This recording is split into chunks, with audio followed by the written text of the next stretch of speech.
And sorry, Bob, for cutting you off mid-sentence backstage there, but it was about time. Good evening. I don't know if you want to complete that sentence about one password, or if we should go on to ham radio. For another time. It's not. But I don't know if I said this last week or not, but that intro, I think that you made that, Kjetil. That's really, really nice. Showing off some Norwegian scenery there. Yeah. Thanks. Yeah, we should get some more mountains from other countries one day, but I think for now we need a little bit of a refresher there.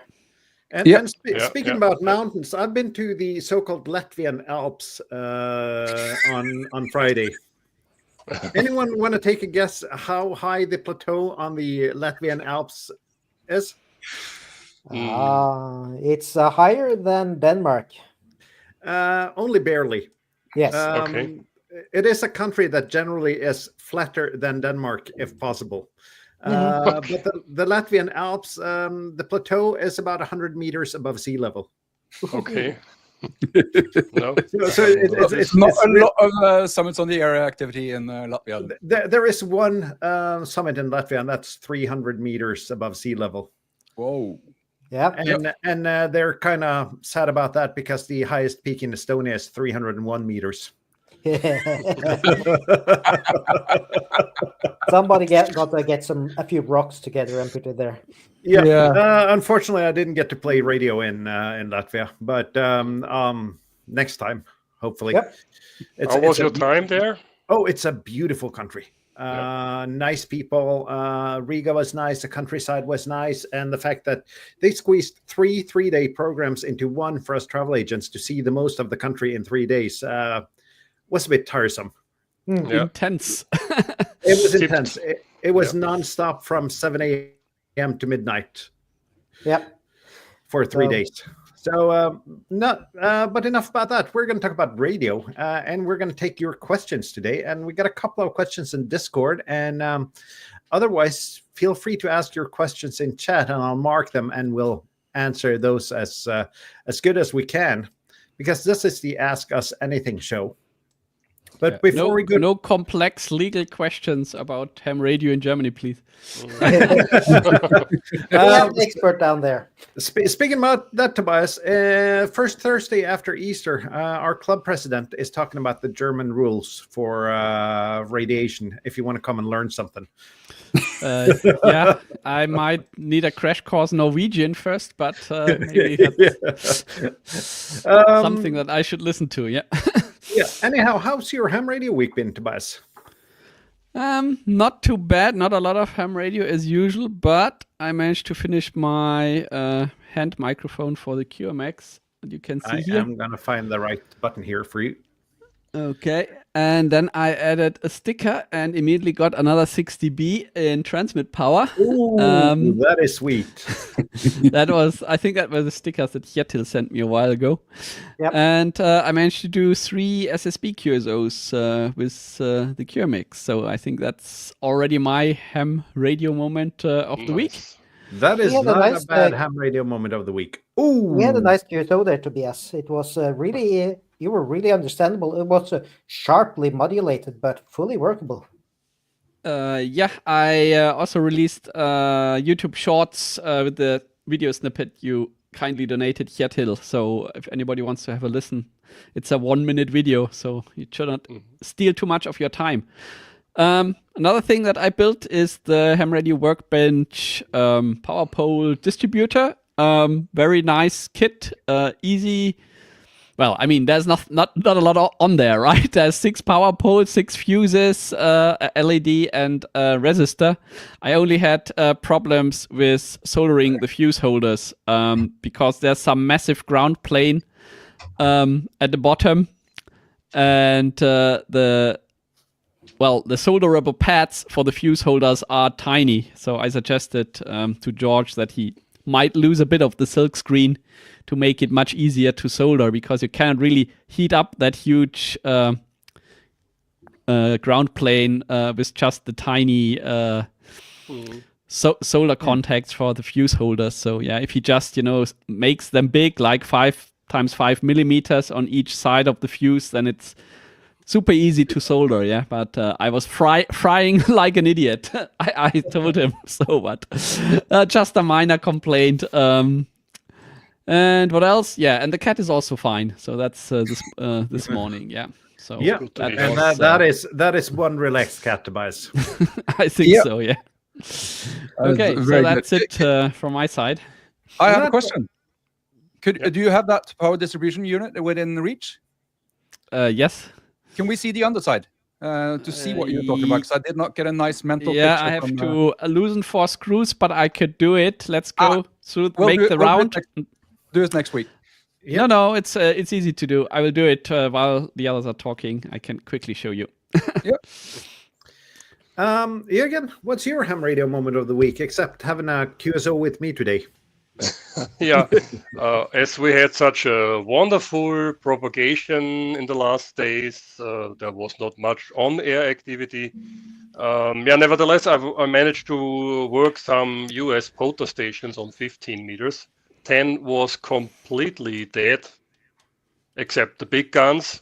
They were audible, but yesterday I spent the afternoon at my friend's place, OE4MXB. We had some coffee together and some nice chat again, as we always do on Saturday afternoons. And I got another radio to play with. And Morten, you will know that radio. Ooh, that's pretty. I sold mine. But that was just because that radio was never used. But I rebuilt mine from 2 semi-working ones into one working one. And many of you folks, you have seen this before. What you may have not seen before, Morten, is this bracket.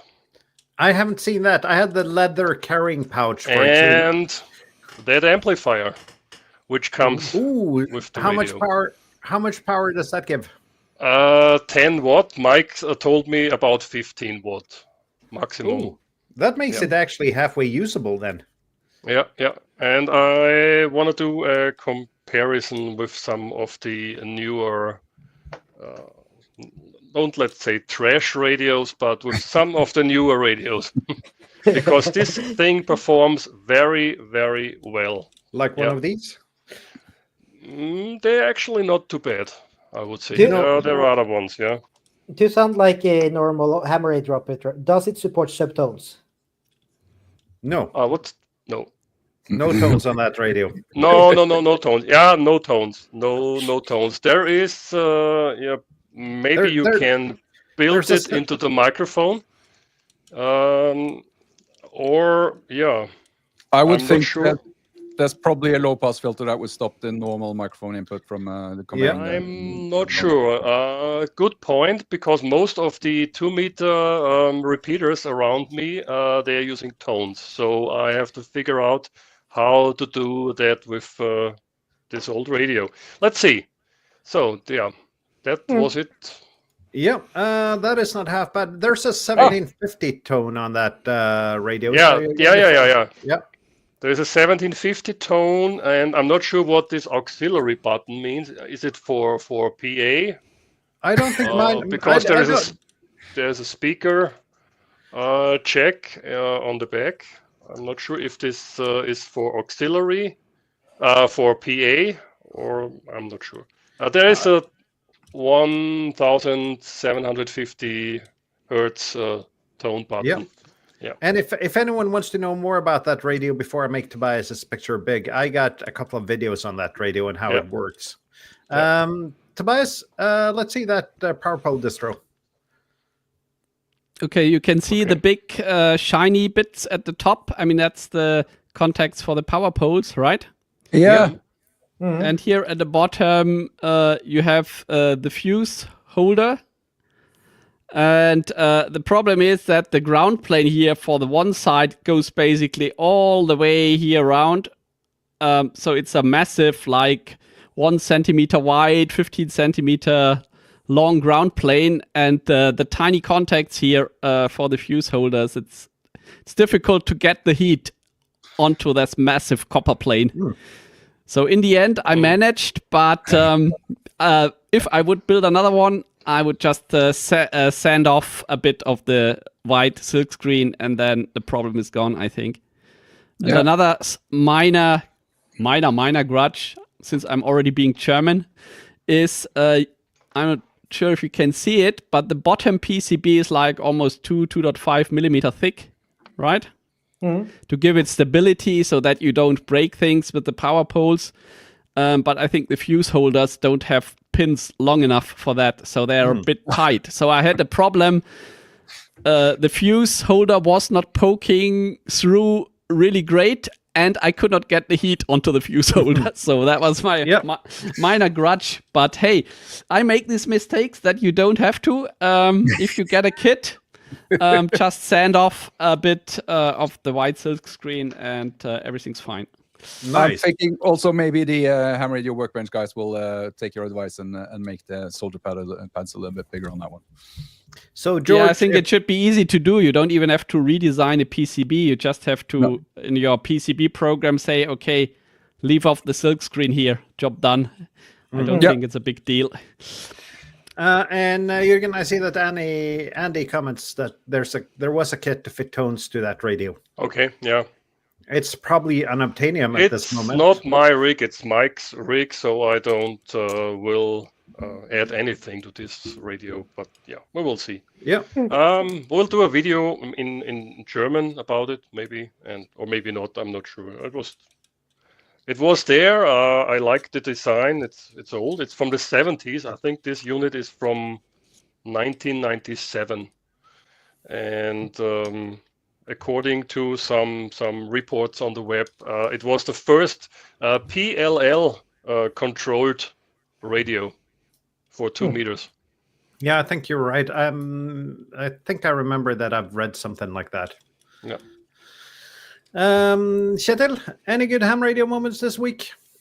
Yeah, I've done quite a lot of SOTA. I've done some one that I'm really surprised that Bob hasn't done while he was over here, a 4-pointer, which is really easy to reach. It's a bit long to walk. It's 400 something elevation meters, but still really nice hike. And a few others. So I've done three SOTAs, some POTA, and some other stuff, and had a few QSOs with people in chat or in the Discord here. So that is really fun. Norwegian stations and others, of course, but hunting Norwegian summits on the air or parks on the air is really fun. Like being on a Norwegian summit and hearing a guy called CQ Parks on the Air from Norway is fun. I like that. So I've done that, and nothing really other special than that. Just being active, being out walking, and enjoying the It's been really hot here. We had 17 degrees. So I had to switch to a T-shirt while walking. It's because you sent all the bad weather down to Austria. Yeah, I brought like an extra sweater. I brought like a top hat and gloves and everything. And then 17 degrees. Should have brought one shorts instead. So that's bad. But yeah, and I've ordered new stickers for both for me and for the European Ham Radio Show. Nice. Yes. So hopefully they will arrive this week, and some random people will get them sometimes. Yeah. Yeah. But not a bad ham radio week for you. Bob? Yeah. First of all, you have to send me the link for that summit, Kjetil, because I'm close enough now to the mountain goat that I don't think I'm going to bother to go down to France. I'm just going to drive around in Norway and do summits for a week instead. So that's coming up in a few weeks. This one, I forgot to mention about that summit since we're on a tangent already. Or we weren't, but now we are. There's a military base on the top, which of course I cannot discuss, but there are some no photography signs and so on. And there's a big military like aircraft radar on top, primary radar. And it just says radiation hazard. Please don't stay on the summit longer than you need to. Rightly translated, because you're allowed to hike there. So I rigged up like 100 meters from that radar and just to put my JPC-12 up and just basically for what expected the radio to melt when I turned it on. But it's one of the RF quietest areas I've ever activated. It was dead silent on HF. Would probably guess that the radar wasn't active at the time then. It was spinning around. It was? Okay. Yes. Oh, all right. So like I could see the water boil in my cup or something, but no, like tea got warm. Yeah. I've activated there before, and same as that time, I walked like a few hundred meters away and hid behind a big rock. And that's the reason why you felt so warm and cozy up there. Yeah. It was actually snowing. Okay. It was 6 degrees. It just felt like 17. Yeah. I see maiden girl here asks how you get stickers. Usually when we send you something, like USL card or something like that. I actually read that a bit different though, because I read that where do you buy stickers? And I have no idea in North America. Oh, you buy it from a sticker supplier. Yeah, can be a bit sticky, but yeah.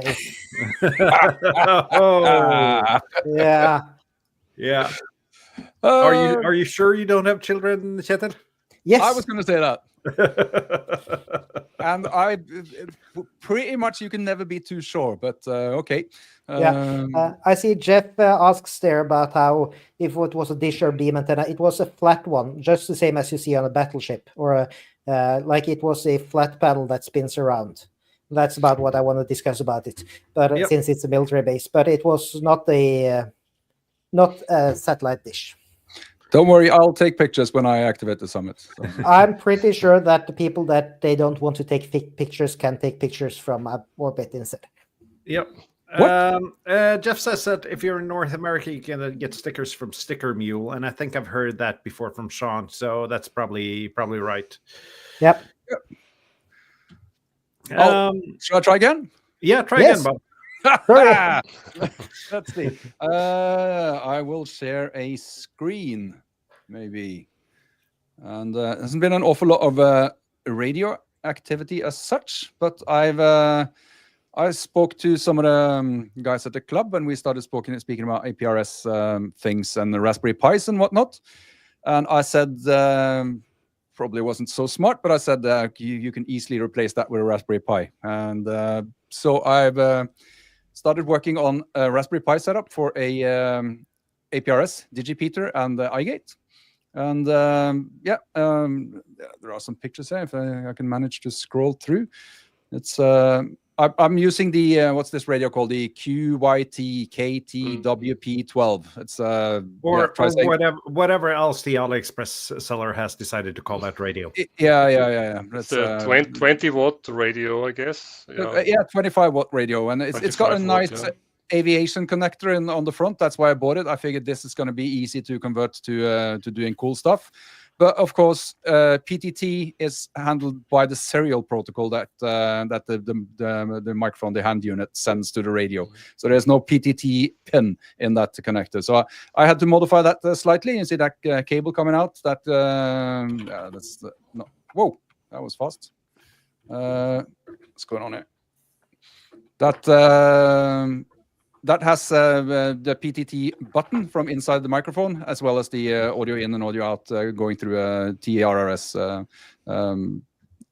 thing.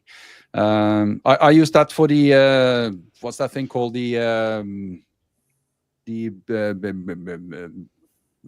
something linked, mobile linked TNC thing that I tested with that radio. So I just reused it for this project, and it's a bit frustrating. I don't do electronics that much, and if I do, I like to have a proper PCB. But with the help of someone from the club, I decided on this schematic for things, which is basically extremely simple. That's 4 decoupling capacitors, 2 variable resistors, a 10K and 1K resistor, and a 2N2222 NPN transistor. And yeah, I made that little board. Let's see if there's a close-up of it. That's what it looks like on the top. That's for decoupling and setting the levels from the audio going in and out of the radio, and also a transistor to buffer the PTT logic, which is, let's see if I can manage to go back. The PTT is, as you can see, it's coming off the Raspberry Pi, the GPIO pins on the Raspberry Pi. That's for toggling the PTT. And let's see, there's one more picture of the underside of that board. So that's, if you look up ugly in the dictionary, this is probably the picture you'll see. So, but it works. It works really nicely. So now I'm decoding, and I'm going to have to read up on Direwolf, I think it's pronounced, and how to do digipeating and iGating and all the configuration settings. That's really, really cool software.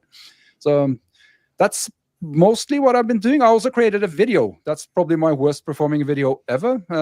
So apparently no one is really interested in WinLink and the, let's see, the VGC VR something. I can't remember. N76. N76, thank you so much. I did WinLink on that thing with the iPhone, and that did spectacularly bad. So, but at least you got to try your drone in follow mode, though. It's actually not follow mode. It's a different mode. It's called something else when it follows you from the front. I'm not sure why, but it's direction tracking, it's called.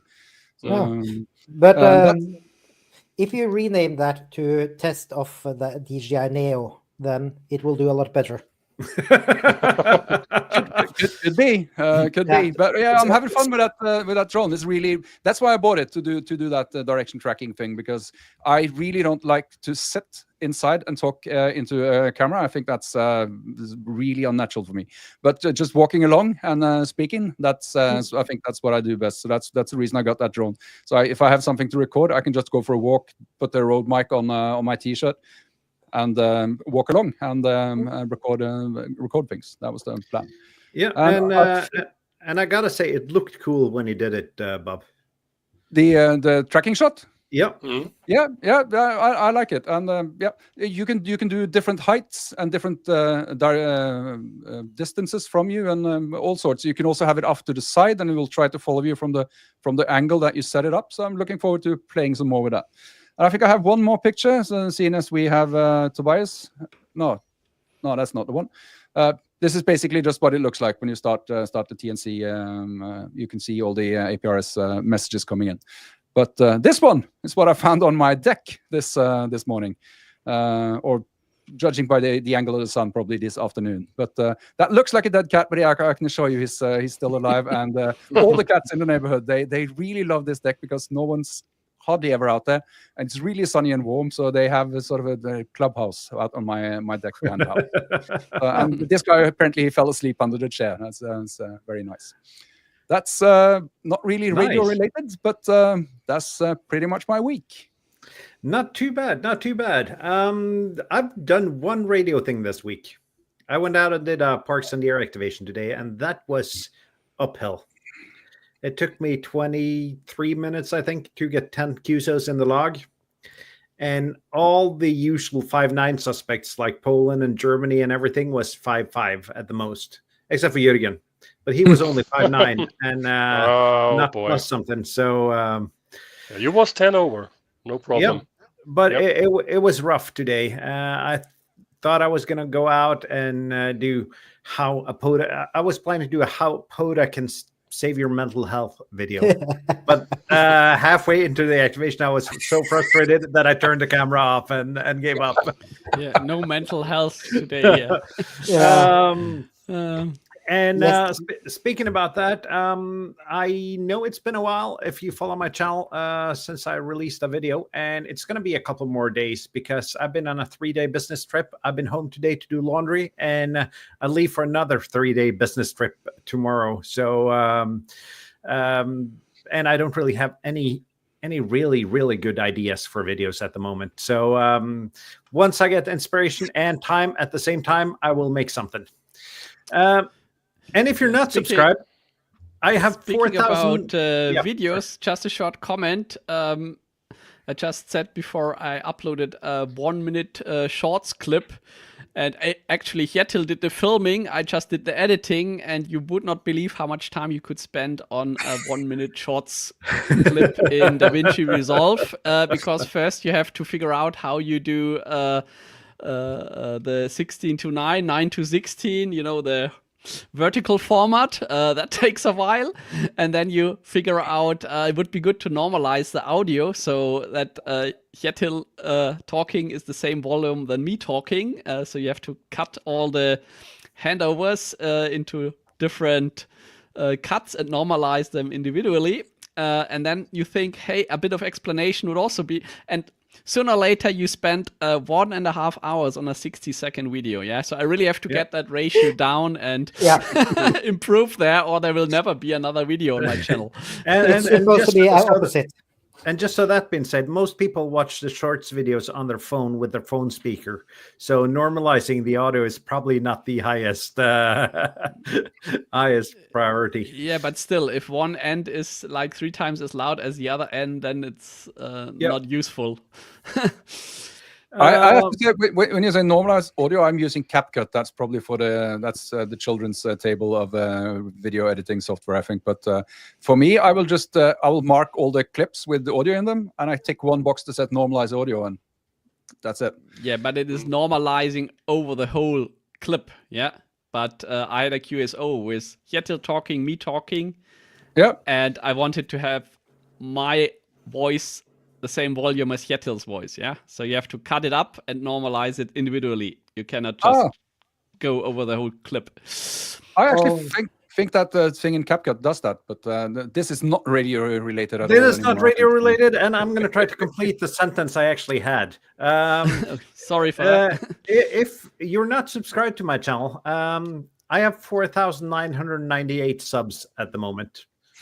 It's a really frustrating number to look at. So I'd appreciate it if anyone's not subscribed or have a second YouTube channel, help me pass 5,000, please.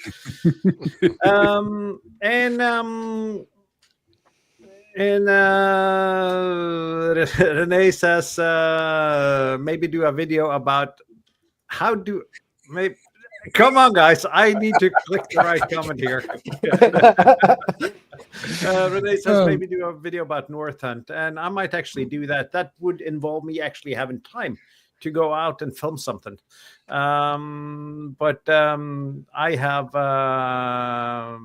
I've been considering that. I haven't done North Hunt yet, though, so that's actually not a bad idea. And William says that I have more subs than the British Navy. I have a lot more subs than the Norwegian Navy, so don't worry. Yeah. And Rene, there may be a video coming on my channel about North Hunt with some nice mountains and so on in the background. So I'm going to show off like the nice Norwegian fjords, the Swedish forest, the Danish highlands, everything. Yep. And the Latvian mountains. They're not in the Nordics. Main girl asks, what is... first of all, Charles asks if I get a pair of socks from YouTube. No, I don't get anything except bragging rights. Main girl asks, what is North Hunt? And it's a Scandinavian contest where you hunt and activate municipalities. So you basically drive around and activate the different municipalities in Norway, Sweden, Denmark, and Finland, I think. That's correct. Yep. And it's probably time to get on to our topic, though. And we got a couple of questions. I have marked all of the questions I've seen in Discord now, or in the chat here. And we got a couple of questions in Discord. So we'll do those first. And Charlotte has 4 questions for us. And I think, since we do have limited amount of time, we'll do one person that asks or answers each question. So, Kjetil, what got you into radio? My mother always talked about ham radio. She was part of a ham radio club in her university days, and but she never got her license because it was a requirement to do CW at that time, which basically she couldn't do or didn't manage to do. So So she always talked about all the fun about that, and I heard a lot of stories. I heard about it through scouts, and then when I moved 10 years ago to a place called Karmøy, I randomly drove around and I found a place with a lot of antennas, and they had a sign, "Do you want to be a ham radio operator? Join our license course," which was a few weeks later, and that's when I got licensed. That is a good story, much better than mine. So good thing that you answered that. Yep. Jürgen, what's your favorite ever rig? What's your favorite rig of all time? Favorite, maybe my first one. If I can get it out of his leather case, then I can show it to you. When I was about 8 or 9 years old, I got my first radio. And oops, here we go. Hold on a second. Let me turn this virtual background off. Then it's better. This is my first CB radio I got back in the late 70s, let's say. It's I a think I had three-channel. that radio in the late 70s, amazingly enough. Yeah. It's a German brand, but it was made in, I don't know, somewhere in Asia, but it's a German brand, Universum. 3 channels, AM. Obviously, this is not the original radio. My radio is long gone, but I picked this up, and this is in brand new shape. It looks fantastic. It looks comes like with never this- used, yeah. Yeah, with this leather case. I picked it up on eBay, I guess. And that was my start into radio. And when I was 17 or 18, I started with CB radio, or started again with CB radio. My first mobile rig was an Uniden PC, or President PC 404, 40 channels FM. And a little bit later, because 40 channels FM was boring to me, I started over with a President Grant, 120 channels AM FM SSB. Then I stepped up to President Jackson, then a President Lincoln, and so on and so on. All the good stuff and forbidden stuff, of course. Yeah, and later on, a friend of mine, or Mike, my neighbor, UFO MXB, we are neighbors since years. When I had my flat here in the village, he also had a flat nearby. And he said, "Hey, there is an amateur radio course in Vienna. Let's join. Let's do amateur radio." And that was in 1993. And that was my start into ham radio. So just to keep it short here, your favorite radio out of all these, that first one? The first one. Yep. Nice. Nice. Because this ignited the love to radio.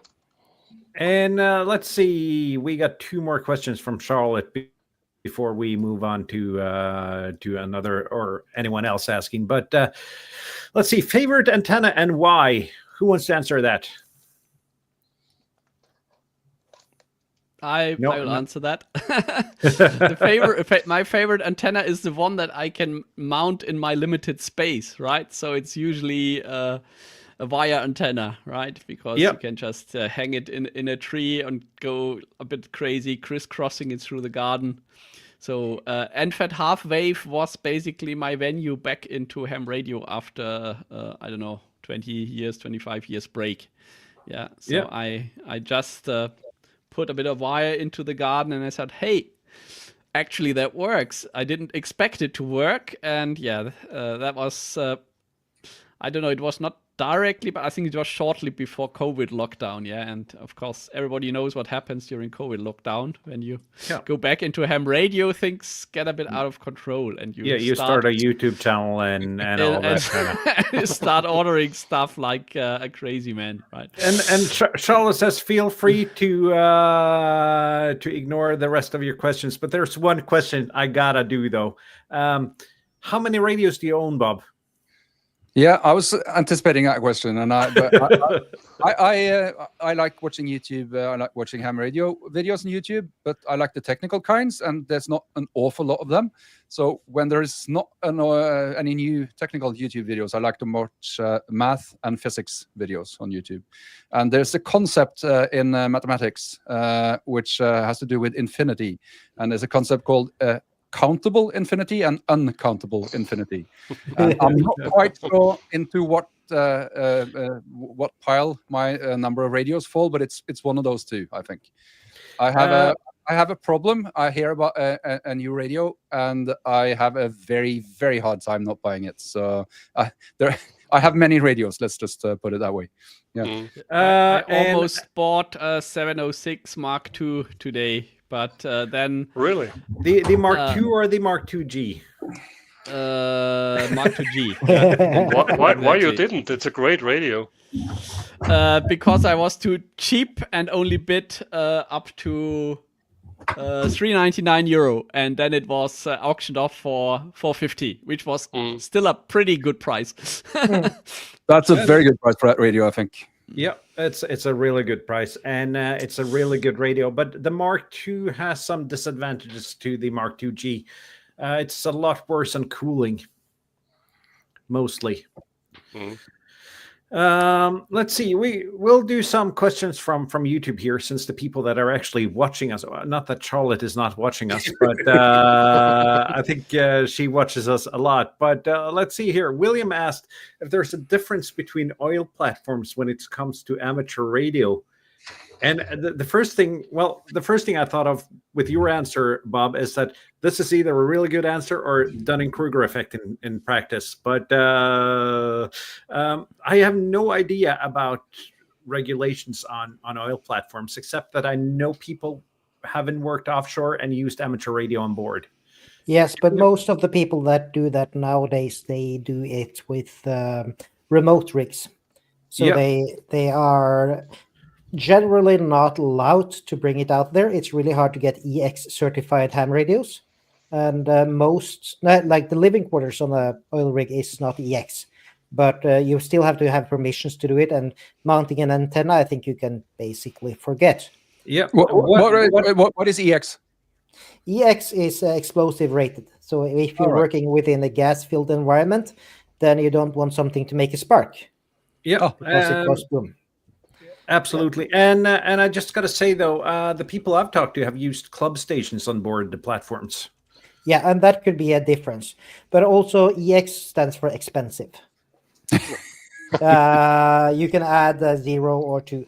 But I'm sure there are oil rigs where you're allowed to do it, the same as you can do on ships, depending on who you know and how you apply for it. But yeah. So I would guess that depending on which rig you're working on, you can talk to the people there and have a good reason for why you should be allowed to do that hobby. Like they're being social aboard an oil rig is important for people. They need to be able to communicate, have fun, and so on, but it needs to be safe as well. Yep. Let me show something to Renee, just real quick. Yep. Little collection of illegal CP radios. Jeff asked what's the meaning of life, but Charlotte answered, so we're all done with that. And if you haven't read The Hitchhiker's Guide to the Galaxy, please do. We also had another question in Discord, but maybe we'll get to that at the end. We'll get to that. I thought I would do a couple of the YouTube questions first. And Main Girl asked if any of us have ham radio operators in our family. You halfway answered that, Kjetil. How about the rest of you guys? My uncle was a ham radio operator. He still is. I don't think he's active anymore. But I won't say that it wasn't that thing that got me involved in it. But I think that's how I became aware that it was a thing. When I was young, so yeah. I have none in my family except my grandfather liked his CB radios at some point. My grandmother smuggled radios during the war. So that was made Yeah. mostly to hide them from the Germans, and it wasn't ham radio, but radio related. Absolutely radio related here. Let's see here. What else we got? Tobias, you had family, right? With your ham father. radio. I had family, and B, yes, my father was ham radio That came out operator. wrong. Sorry. He had a B license, B license in Germany for ages, and I don't know, when I was like a teenager, 14, 15, 16, I got into CB radio. And then there was a local ham in the next village who was also doing CB and thought, "Hey, I'm doing a course." Yeah, so privately organized. He just thought, "Okay, let's meet in the communal room in the school, and I'll do a license course." Yeah, so we basically met there, all CB guys, did the license course, and after each evening, I think we met one time a week. Doing the course, and afterwards we all went to a Greek restaurant. Yeah, so it was a big motivation. So everybody was looking forward to the license course / to the Greek restaurant. Yeah, and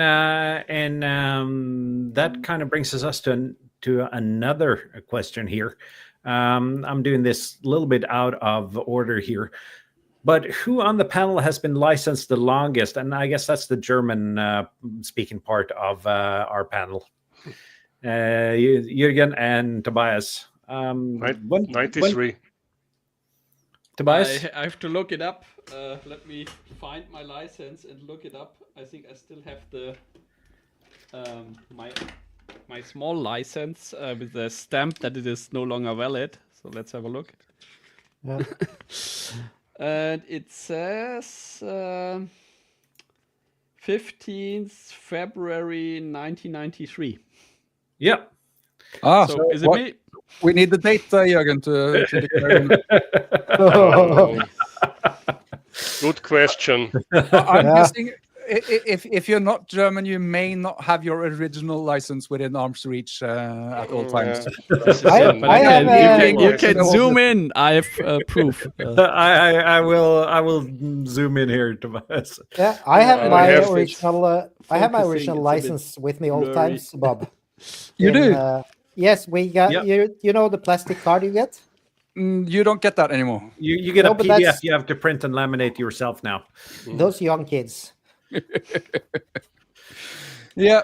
1993, but I do not remember the month. I think it was maybe in May or something like that. May, Yeah. June. Yeah.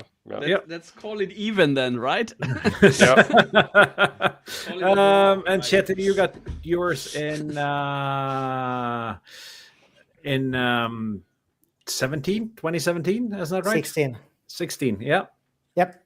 So I got mine in December 20th, 2020. And I You probably young pups. 22. I'm just coming up on 3 years anniversary for my license. So Yeah. 2022 Yeah. then, I guess, probably. I have a video planned for next year for a decade of summits on the air. Oh, Yeah. And Yeah. I see that you highlighted a question here, Bob.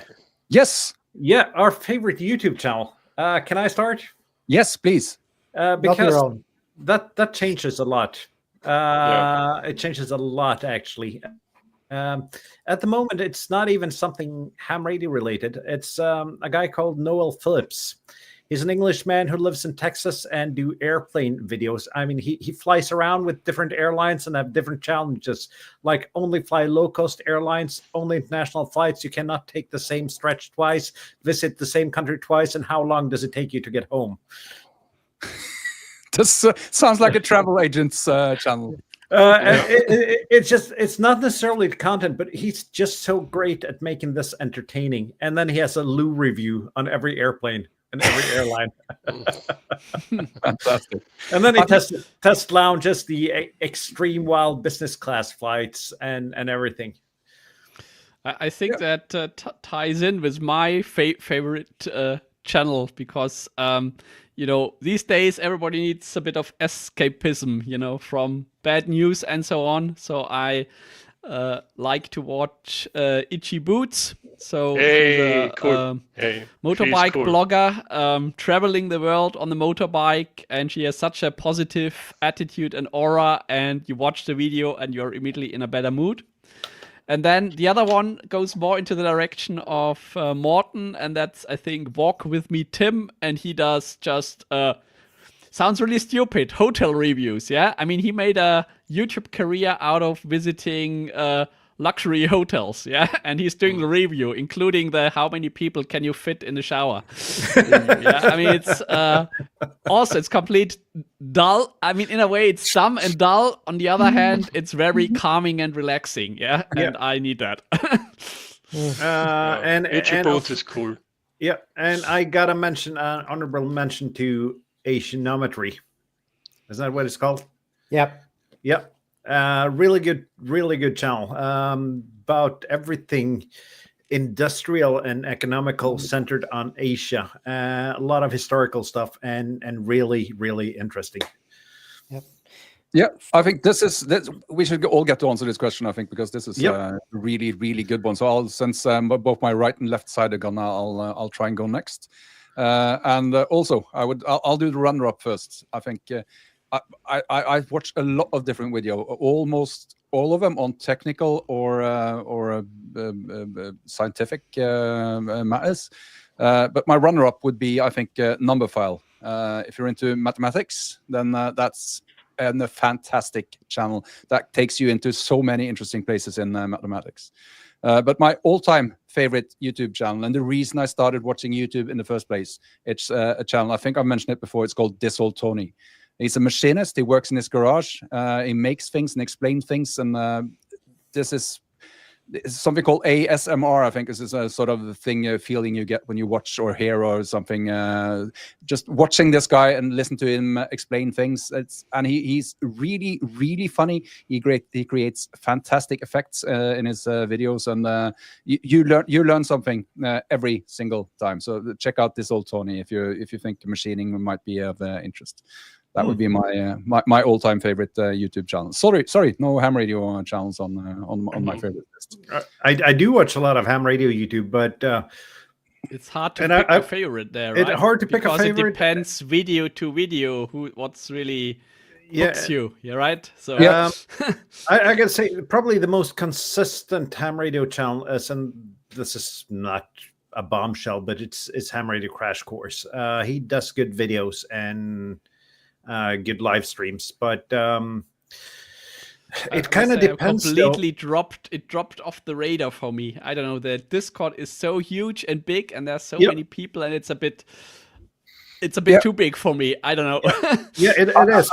But it also got me partly into ham radio when I studied for my license, though. That's right, because that's the first thing you stumble across when you Google and he does a really good job of informing what ham radio is if you don't know anything about the hobby. I think I need to mention a YouTube channel with having to do with ham radio as well, and that would be I can't remember the name of the channel, but it's Alan. He works for TEHRS.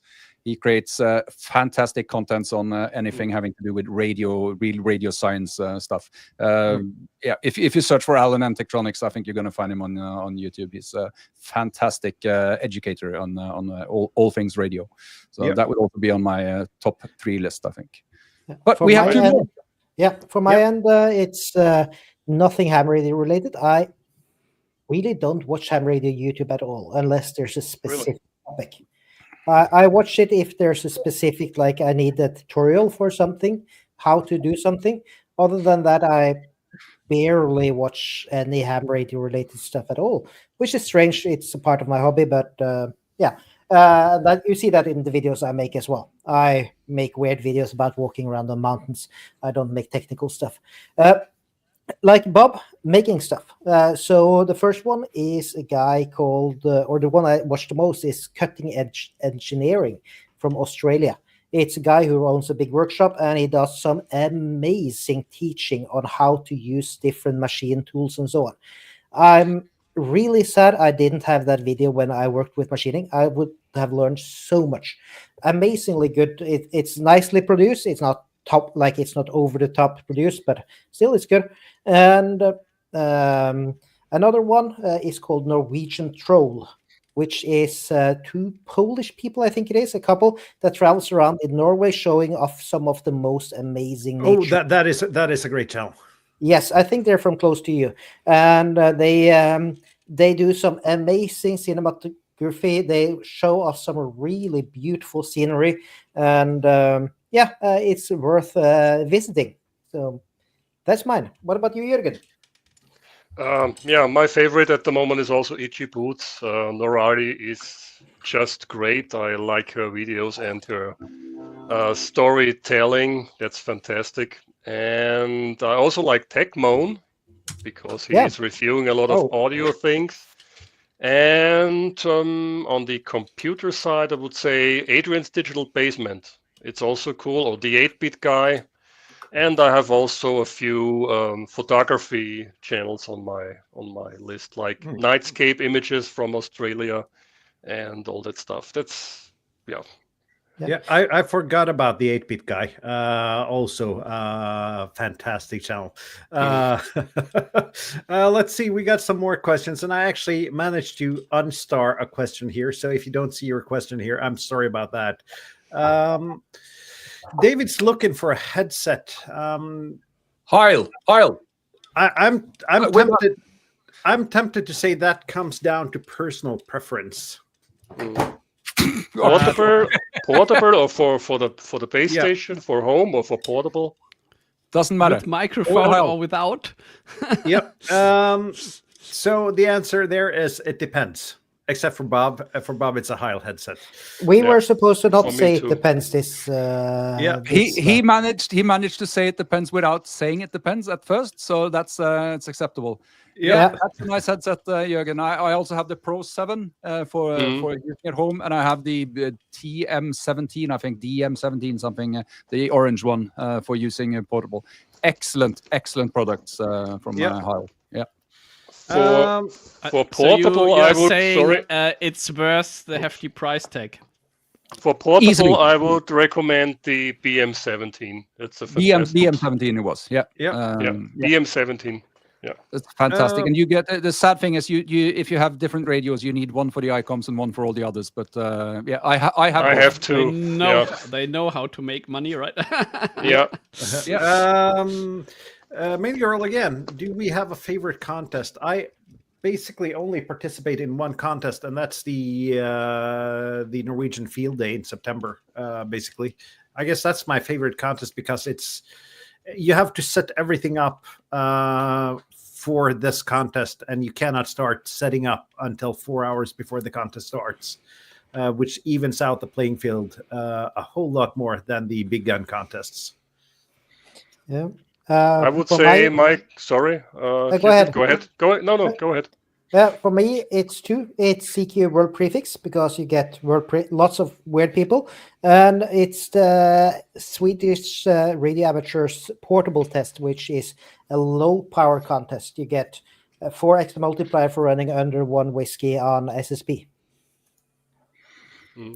I only ever participated in one contest, and that was some RTTY contest. So I'm not sure if it was the VPX RTTY or the other one. There are two, and that's actually great fun if you set up your rig before. Yeah, if you set up your N1MM and hook it up to FL Digi, and then you can really have fun making lots of RTTY contacts.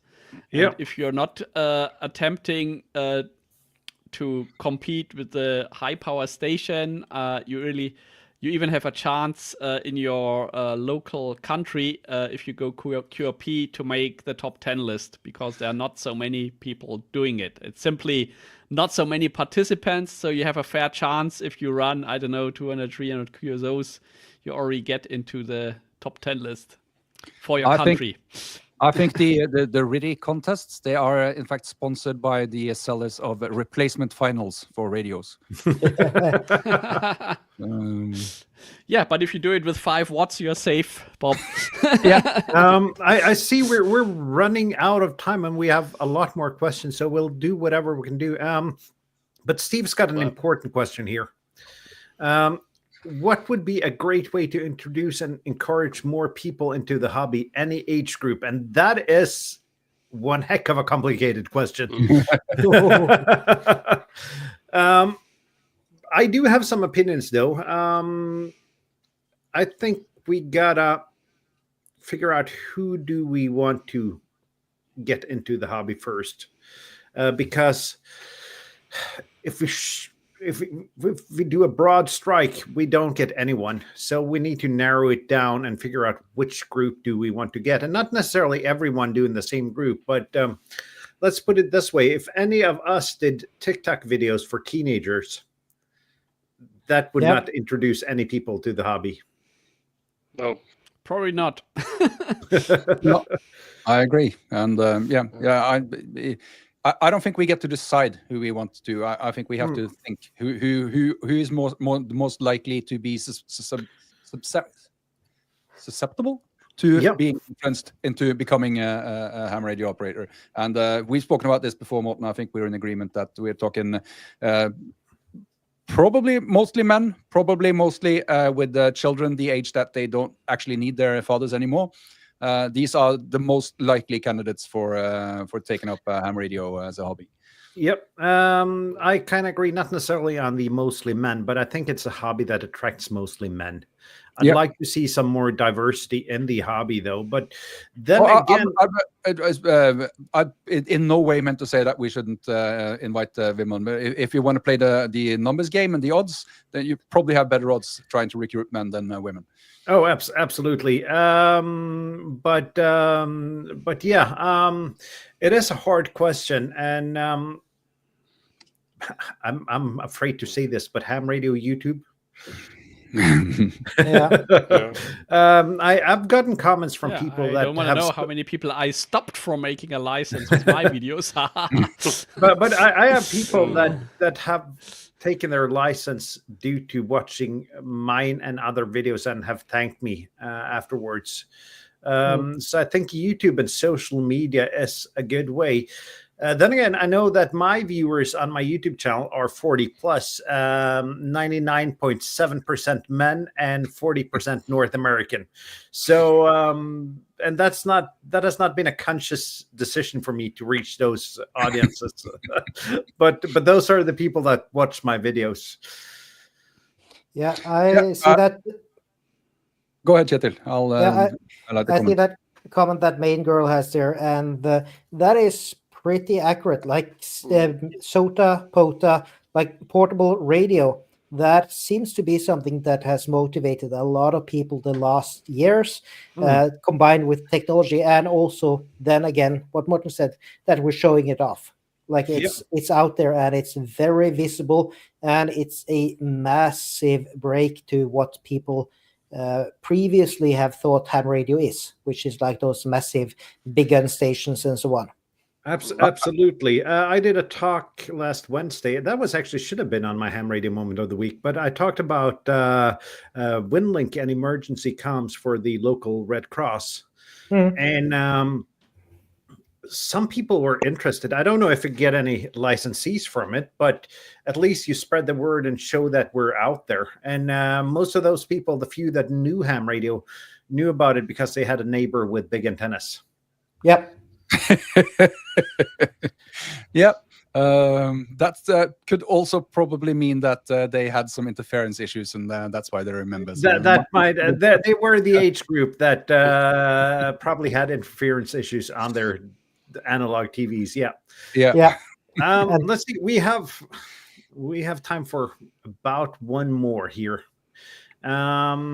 And I'm going to do this because I have no idea what a 1927 Perfect antenna is. But I tried to search when I saw that question. I couldn't find anything. Please send a link. I'm not going to pronounce that name, but yeah, please do. Yeah, it's probably something huge, like you need a football field of space. I think so. So we'll answer that at a later point. William asked, HB9 2-element antenna, HB9 CV, or a Moxon for VHF? Oh, yet another one to look up and build. What was that thing called? Good HB? question. HB9 CV. I have a lot of good experience with an HB9 CV. Yeah, I have also, but not on 2 meters. What's the gain difference between that and a Moxon? That's the interesting question. Yeah, I know Simon SA6TIG in the Discord. He's been using a HB9 CV for 2 meters. I had an HB9 CV for 10 meters up for a while. It's not up at the moment. And I also have a HB9 CV for 6 meters. That's also not up at the moment because I figured I'd try a HF beam, which I don't really have room for. So I need to dismantle that. But it was just so much work getting that up. So I don't want to, I fear taking it down again. So once we built an HB9 CV for 40 meters during a field day contest with wires, and that worked just fantastic. Yeah, and it was hanging between trees. I saw someone build a Moxon the same way, actually hanging it from 4 trees, and I know that antenna. I've looked at it before. I think that probably the Moxon is easier to get right. It seems fiddly to get everything just right with that HB9 CV antenna. It's probably a good one, but if you want to take it portable or if you want to put something together quickly, I would suggest starting with a Moxon maybe. I don't think there's going to be that much difference between their performance. So no, a Moxon is also a pretty fiddly antenna to tune, but no. Yeah. Why? Because all the dimension has to be correct. Everything has to do with everything with the measurements on it. So that goes for any antenna. But but you have a 2-element wire portable antenna, which is can be fiddly. Yeah. I've limited Moxon experience though. Yeah. So do we have time for that last question from the Discord as well before we set up? We do, sure. The last question was, should we send electronic QSL cards? Stuart VA9 Charlie Fox think we should, at least POTA SOTA worldwide flora fauna activations.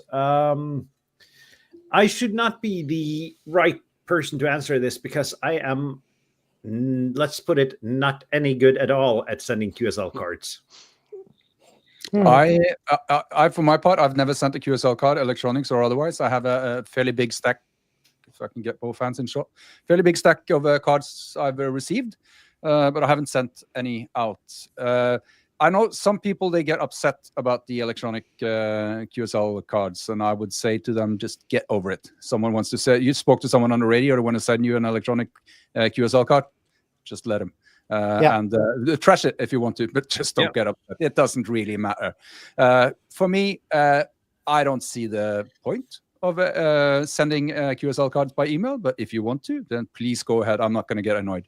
Yep, I agree at some point. I think it's more important that you actually confirm on QSL or Logbook of the World, and no, not EQSL, but QRZ or Logbook of the World, those two. I think because that's where most people tend to look for their award set. So an electronic QSL is more important than the card itself. I also get a lot of emails after every POTA activation with nice QSL cards on email as an attachment. I never print them. They stay in my inbox, which is growing larger by the minute. But I am not a fan of QSL by email for some reason, but that's why I want my mail to be well without noise like that. But confirming online, of course, digital is the way to go. The old-fashioned way of printing something and sending it around the world, that is not something we have to do anymore. I know it's somewhat of a religious experience for some of the older hands, but for me, I think as long as you confirm it online, and of course remember to upload your POTA logs or SOTA logs or whatever, then that's enough. And that is should be very happy. And exactly. Yeah, and if somebody wants to use something like EQSL and so on, really fine, but don't sign people up for when you send them, don't add them to a list to a dodgy website that sends a lot of spam at the same time. Like some of these EQL cell signing sites are there to harvest information and sell it. They are not there to sell QSL cards. And I highlighted Steve's comment. I think that's actually an excellent idea. I should do that because that would be fun. Yep. I have a stack of QSL cards on my desk. I got one from Oscar Hotel 73 ELK, and that's actually a cabin you can rent from him. So this is a really nice QSL card. But I get a lot of QSL cards. I don't send hardly any out, but it's nice to get that physical QSL card, but it's not life or death for me. No, I send to everybody who requests it. I don't since this year I've probably done 2,000 QSOs. I couldn't send QSL cards to all of these. A lot of them are duplicates, of course, but still, I simply cannot do that. And how do you get requests for QSL cards? People send you a mail or a message, or they specifically say so during the QSO. And in that case, I try to remember that these people want it. And there's usually a checkbox on the QSL card you arrive. The one I picked up now does, of course, not have it, but it says please QSL. Yeah, but I do it before I get the card. Yeah. And of course, none of the QSL cards within reach here had that box. Okay, so I'm going to have to, all right. I'm going to have to read the QSL cards I get as well. So, All right. And I just got to say one thing. When you send a QSL card by mail, stop sending me foreign currency. I cannot buy I cannot buy stamps with US dollars or with British pounds or euros or anything. If I want to send you a QSL card, I take the pile of dollars I have and I bring it back to the States in May. You got a lot of small bills then. I got a lot of QSL cards like this one. I got it recently from Parks on the Air activators. Nice. When they may worked Austria for the first time or whatever. So I have hundreds of cards like this. I get it. I get them direct via mail. And I like those handwritten QSL cards. Not a German station. Sorry, Tobias, but German stations tend to do this. I've had 7 FT8 QSOs with you. Please QSL. Yeah, I had a guy once where I got a stack of 15 paper QSL cards in the same round from the same guy. But when people say, hey, it's the first time I had a QSO with that country, can I please get a QSL card? Of course, they're getting it. That's what I'm thinking about requesting it. And it's a nice thing to do, always fun to have it. I also printed a series of the ones like the one Jürgen showed there, from specific places I activated. Sadly, I met some sad hams that thought that was a horrible idea because that was unserious and so on. So I stopped doing that. You should continue. You should do it more when that happens. No, I didn't bother to. We are getting towards the end of the show, and you had some talk about a mystery guest, Bob. Are you getting any closer on the mystery guest? I haven't heard from him, so I will try and prod him. Do we have a guest for next week? That's what I'm actually, if you hear my keyboard going, that's for that. No, we have the shows are offered to our mystery guest. All right. I will try and follow up with him this week and see if he's available. And if it is, then that's going to be it's going to be a bit on the technical side, but I think our audience doesn't mind that. We usually have good numbers. And yes, it's Marconi. Yeah. Yeah. And if not, we have some other interesting guests lined up. So that is. We do, but nothing confirmed until May 4th. So we might actually need to go on tangents for a while. I got an idea which I can discuss backstage with you for next week. Well, and Main Girl wanted to come on the show, but I guess absolutely. And I should follow up on that. I was just sorry, Main Girl. I'm going to follow up on that and find a date for you. So Tim Allen, well, he's a ham, but I think it's kind of hard to get hold of him. And I don't think that would be a technical show, actually. So Yeah, we also Something tried about to get. home improvement. Yeah. We also tried to get that that astronaut lady on, the one that was on Fram 2, but apparently there's some bigger bigger shows there. So yeah, bigger Bigger shows than us. fish to catch. Yep. Anyhow, we'll be back next week. I got an idea for a show next week, so I'll pitch that backstage now when we're done, and we'll see what happens. I'll probably drop the stream on Wednesday or Thursday. 7-3, guys. Thank you for sending us 7-3. questions, and we'll be back next week. Yep. Bye-bye. 7-3.